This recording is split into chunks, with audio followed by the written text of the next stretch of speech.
सरकार या प्रश्नावर नेहमीच सकारात्मक आहे.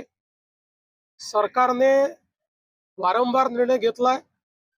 प्रत्येक वेळी जेव्हा अडचण आली त्यावेळी सरकारने निर्णय घेतलेला आहे. आणि या संदर्भात मी एवढंच सांगेन की सरकारची भूमिका पारदर्शक आहे, सरकारची भूमिका सकारात्मक आहे आणि ती भूमिका आम्ही सातत्याने मांडतोय. आणि यापुढेही सरकारची भूमिका ही सकारात्मकच असेल. आमचं सरकार सर्व समाजाकरता सकारात्मक काम करणारं सरकार आहे. आम्ही समाजांना एकमेकापुढे आणून भांडण करत नाही. सगळ्यांचं भलं कसं होईल हा प्रयत्न करतो. आणि विशेषतः मराठा समाजाच्या संदर्भात मी पुन्हा एकदा सांगतो, जेवढे निर्णय मी घेतले आणि शिंदे साहेबांनी घेतले एवढे इतिहासात कधी झाले नाहीत. आणि पुढेही आम्ही मराठा समाजाच्या हिताचे निर्णय घेतच राहू.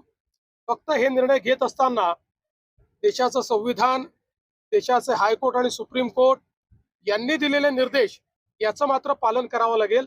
त्या निर्देशांचा अवलंब न करता जर एखादा निर्णय घेतला तर त्यातनं केवळ प्रसिद्धी मिळेल, पण तो निर्णय टिकणार नाही. त्यामुळे संविधान आणि न्यायालयाचे निर्णय यांच्या कसोटीवर जे ज्या निर्णय आम्हाला घेता येतील त्याच्या कसोटीवर खरे ठरणारे जे निर्णय असतील ते सगळे निर्णय आम्ही घेऊ. रंगेचं आंदोलन सुरू झालं की ओबीसी समाजामध्ये एक भीतीचं वातावरण असतं, तुम्ही त्यांना काय आश्वासन? मी असं स्पष्टपणे सांगतो, एका समाजाचं काढून दुसऱ्या समाजाला द्यायचं अशा प्रकारचं या सरकारने कधीही केलं नाही, आम्ही करणार नाही. ओबीसी समाजालाही घाबरण्याची आवश्यकता नाही. आम्ही मराठा समाजाचंही त्या ठिकाणी समाधान करू, त्याकरताही सगळे निर्णय आम्ही घेऊ. पण त्यावेळी ओबीसी समाजावर कुठलाही अन्याय आम्ही होऊ देणार. सातारा गॅझेटियरचा जीआर काढण्याची मागणी त्यांनी केलेली आहे. नाही, त्या संदर्भात आता चर्चा चाललेली आहे. एवढ्या डिटेलमध्ये मी बोलणार नाही. मी पुन्हा एकदा सांगतो, न्यायालय, कायदा आणि संविधान याच्या चौकटीत बसून कुठलाही निर्णय घ्यायला आम्ही तयार आहोत.